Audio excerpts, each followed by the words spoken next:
Special Prosecutor Frederick Franklin said tonight it was new evidence that led the grand jury to make its decision to indict Jake Gardner. Most of that evidence, he says, came from Gardner himself.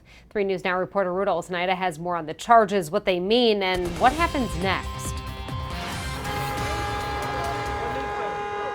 On May 30th, during a night of violent protesting regarding the death of George Floyd, 22-year-old James Scurlock was shot and killed by former Old Market bar owner Jake Gardner. Shortly after, Douglas County Attorney Don Klein determined that Gardner acted in self-defense and no charges were filed. Then, after pushback from the public, a grand jury was called as well as a special prosecutor to look into the case. Klein himself petitioned for the grand jury to review his decision. The investigation continued and about 60 people were interviewed by the Omaha Police Department.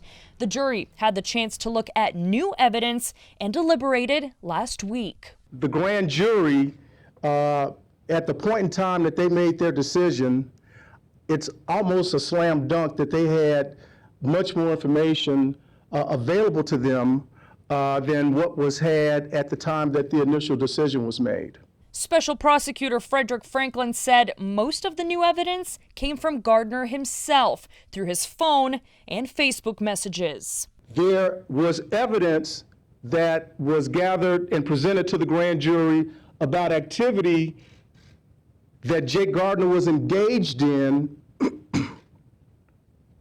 prior to even coming in contact with James Scurlock.